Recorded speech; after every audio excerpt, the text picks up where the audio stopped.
Hello বন্ধুরা, তো শীত কাটিয়ে আমরা গরমের দিকে পা দিতে চলেছি। তো এই পলাশ ফুলই হচ্ছে তার প্রমাণ।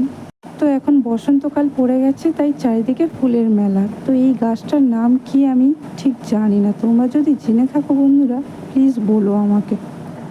তো যেহেতু গরমকাল পড়ে গেছে তাই তোমাদেরকে কিছু ফুলের ভ্যারাইটি দেখাই। তো এই ফুলটা হচ্ছে কমলা কালার, কিনেছিলাম। তো তারপরে দেখছি হচ্ছে কি এখন স্কিন কালার টাইপের হচ্ছে, ফোনের কালারটা একটু উইয়ার্ড দেখাচ্ছে।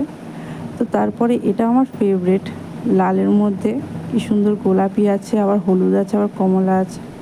এইটাও খুব একটা মিষ্টি কালার থোকার মধ্যে। তো এই আইডিগুলোর নাম আমি জানি না। তো এটা তো তোমরা সবাই দেখেছো, ছোট্ট একটা লাল থোকা জবা। আর এই গাছটা বেশ আনকমন মতন, এর পাতাগুলো ঢেঁড়সের মতন, ফুলটাও বেশ উইয়ার্ড, কিন্তু এটা একটা জবা ফুলই।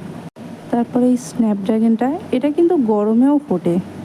তো এই গাছটা যদি রেখে দিতে পারো তাহলে গরমেও ফুটবে। তারপরে এটা হচ্ছে কি ডায়ান্থাস, তোমরা সবাই জানো। তো ডায়ান্থাসের আমার কাছে খুব কমই কালার আছে। আর এটা হচ্ছে গাজিনিয়া, গাজিনিয়াটাই একটাই ফুটেছে। তো এটা হচ্ছে কি ডবল প্যাটেলের কসমস। তো তারপরে এই দেখো চন্দ্রমল্লিকার অবস্থা, গাছ শুকিয়ে ফুল শুকিয়ে সব শেষ। এটা একমাত্র আমার গোলাপি কালারের অ্যাপস্টার, এছাড়া আর এবছরে আর গাছ হয়নি। তো তারপরে এই যে ন্যানোসিয়ামগুলো, এগুলো খুব সুন্দর, ভেতরটা খুবই অদ্ভুত। আর তারপরে এই যে চেরিগুলগুলো, এগুলো হচ্ছে কি ডবল প্যাটেল, সিঙ্গেল প্যাটেল থোকাও এমনি। আর এই চন্দ্রমল্লিকাটা ডবল কালারের।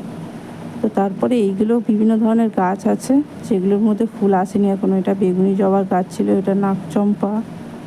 তো এর মধ্যে বিভিন্ন আরও অনেক ধরনের গাছ আছে, সন্ধ্যামণি। তারপরে এখানে বিভিন্ন ধরনের গাছ, বাহারি গাছগুলো নিয়ে আমার মা সাজিয়ে দিয়েছে। তো রঙ্গন গাছগুলো কুড়ি এসে গেছে। তো এরকম নানা রকমের গাছ নিয়ে সাজিয়ে নিয়েছে। আমার বাগানটার অবস্থা কিন্তু এরকম ছিল না, আগে কিন্তু এর অবস্থা অন্যরকম ছিল। তো আগে কীরকম ছিল সেটা একটা ছোট্ট ক্লিপে তোমাদেরকে দেখিয়ে দিচ্ছি। তো এই ভিডিওর লাস্টেই সেই ক্লিপটা দিয়ে দিলাম, দেখে নিও তোমরা। তো আগের অবস্থা এরকমই ছিল, চারদিক গাঁদা ফুল ভর্তি ছিল। তো আজ এই অবধি, টাটা বন্ধুরা।